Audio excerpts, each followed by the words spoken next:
മൂല്യച്യുതി തടയുന്നതിന് വേണ്ടി, ഉയർച്ച ഉണ്ടാകുന്നതിന് വേണ്ടി നമ്മുടെ സമൂഹത്തെ മാറ്റിയെടുക്കാൻ ഓരോ ക്ഷേത്രങ്ങൾ വഴി സാധിക്കണം. നോക്കൂ, ഓണത്തിന്റെ കഥ എന്താണ് ശരിക്കും? എന്താണ് ഓണം? ഈ കാര്യം എവിടെയാ പരാമർശിച്ചത്? നമ്മൾ ഭാഗവത സപ്താഹമൊക്കെ എവിടെയെങ്കിലും ഉണ്ടാകുമ്പോൾ കേട്ടിട്ടുണ്ടാവൂലേ?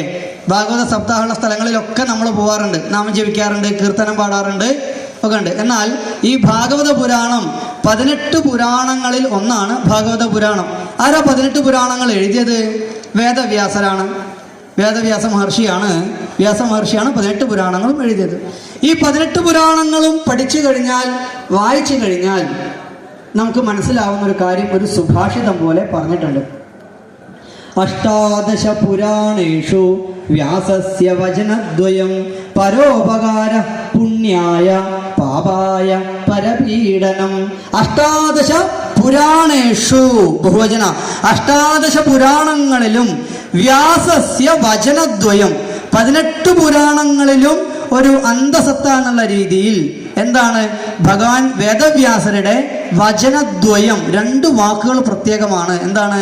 പരോപകാര പുണ്യായ, പരോപകാരം എന്തുണ്ടാവും? പുണ്യം.